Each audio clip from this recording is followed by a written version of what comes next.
অন্নপূর্ণা ভান্ডার, দেখুন মহিলাদের সশক্তিকরণের জন্য তৎকালীন সরকার, বিগত সরকার আমরা দেখেছি লক্ষ্মীর ভান্ডারের যে প্রকল্প তা চালু করেছিল, সেখানে ১৫০০ টাকা। আর এই অন্নপূর্ণা ভান্ডারে মাসিক মিলবে ৩০০০ টাকা।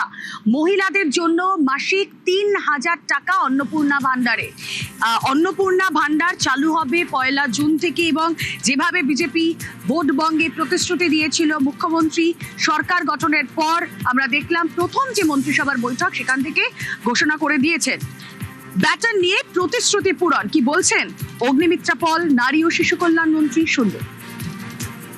অন্নপূর্ণার ভান্ডারে অনলাইন কমপ্লিটলি এখনই ব্যবস্থা করতে, ইমিডিয়েটলি অনলাইনে যাতে সমস্ত মানুষ যে 1 পাস 2 পাস বা যে হয়তো শিক্ষাটা পাননি, হয়তো শিক্ষিত নন, এতটা ইজি করা হবে এই অ্যাপ্লাই করার পোর্টালটাকে, যে কেউ মানে পোর্টালে গিয়ে অ্যাপ্লাই করতে পারে। ১ জুন থেকে আমরা যা যা প্রতিশ্রুতি দিয়েছিলাম, ৩০০০ টাকার অন্নপূর্ণার ভান্ডার এবং সরকারি বাসে মা বোনেদের কোনো ভাড়া দিতে হবে না, এই দুটো আমরা চালু করতেছি।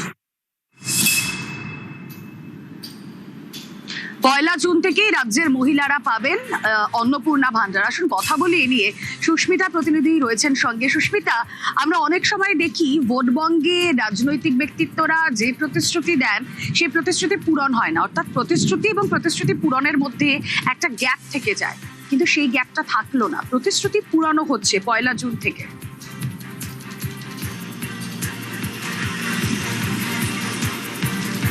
দেখো, বিজেপি রাজ্যে ক্ষমতায় এসেছে, সরকারে এসেছে 1 সপ্তাহ আজ, এবং এই 1 সপ্তাহের মধ্যে বিজেপি একাধিক মাস্টার স্ট্রোক দিয়েছে, এবং যে কথা বারবার বিজেপি বলেছে, নারীর ক্ষমতায়ন, নারীর স্বাধীনতা, এবং তার মধ্যে অত্যন্ত গুরুত্বপূর্ণ অন্নপূর্ণা ভান্ডার। রাজ্য বিজেপি নেতৃত্ব শুধু নয়, কেন্দ্রীয় বিজেপি নেতৃত্বের কাছেও বারবার এই অন্নপূর্ণা ভান্ডারের কথা শোনা গিয়েছিল, এবং এই মুহূর্তে দক্ষিণ কলকাতার বুকে বেশ কয়েকজন মহিলাকে পেয়ে গিয়েছে যারা গৃহিণী, যারা ঘরের কাজ করেন, সংসারও সামলান, এমনকি ঘরে বাইরে দুটোই সমান তালে সামলান।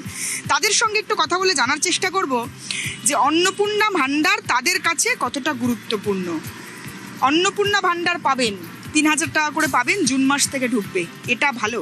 ভীষণ ভীষণ খুব খুশি এই ৩০০০ টাকা করে পেয়ে। আমরা আমাদের বাচ্চা কাচ্চা বা ছেলে মেয়েদের মানে যা যা খুশি তখন আমরা কিনে দিতে পারবো এই ৩০০০ টাকাটা পেলে। আমি নিজে যখন তখন আমি যা ইচ্ছা কিনতে পারবো, করতে পারবো।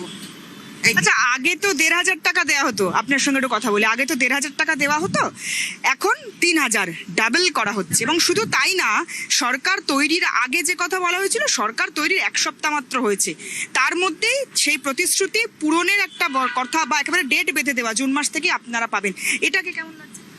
এটাকে ভালোই লাগছে শুনে, যে ১৫০০ টাকার বদলে ৩০০০ টাকা পাবো, এটা খুশিই হচ্ছি। ভালোও লাগছে যে বাচ্চাদের কিছু সত্যি আমরা কিনে দিতে পারবো, আমরা নিজেদের মতন চলতে পারবো, কারো কাছে হাত পাততে হবে না। খুব খুশি, ভালো লাগছে আমাদের।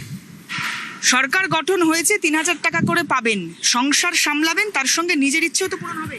হ্যাঁ, হবে তো। নিজের অনেক কিছু ইচ্ছে থাকে যেটা আমরা পূরণ করতে পারি না, তা ৩০০০ টাকাতে ১৫০০ টাকা দেওয়া, ৩০০০ টাকা পাচ্ছে, তো সব মহিলারা সবাই মানে ভালোই ফ্যাসিলিটি পাচ্ছে, খুবই সুন্দর। যেহেতু এখনও তো আমরা বিজেপি করি বলে আমাদের কোনো সময় এখনও পাইনি, কারণ তৃণমূল সেটা সুযোগ দেয়নি আমাদেরকে। তাই এমনি বিজেপি সরকার এসেছে যেখানে এই সুযোগটা আমরা অনেক কিছুই সুযোগ পাচ্ছি, সেটা সব মহিলারাই পাচ্ছে অবশ্য, তা আমরা তো খুবই খুশি। রাজনৈতিক পরিচয় নির্বিশেষে সকলেই ৩০০০ টাকা করে পাবেন। আপনার সঙ্গে একটু কথা বলবো। ৩০০০ টাকা করে পাবেন, আপনিও পাবেন। যে কোনো সরকার তৈরি হলো, 1 সপ্তাহ হলো না, তার মধ্যে ঘোষণা করে দেওয়া হয়েছে যে জুন মাস থেকেই আপনারা পাবেন। কতটা খুশি, কতটা ভালো লাগে? খুবই খুশি। শুধু ৩০০০ টাকা পাওয়াতে খুশি না, আমাদের রাজ্যে যে অত্যাচারিত হচ্ছিল সেই অত্যাচারগুলো মুক্ত হচ্ছে, সেটা হচ্ছে আরও বেশি খুশি। ৩০০০ টাকা হয়তো আমার একার খুশি, কিন্তু রাজ্যে যে অন্যায় চলছিল, দুর্নীতি চলছিল, শিশুদের বাচ্চাদের পড়াশোনায় যে চলছিল, চাকরি ক্ষেত্রে যেগুলো চলছিল, সার্বিকভাবে মহিলারা যে অন্নপূর্ণা ভান্ডারের জন্য খুশি সেটা আর বলার অপেক্ষা রাখে না। ঠিক এখানেই আরো একটা পয়েন্ট, মহিলাদের নিখরচায় বাস যাত্রা।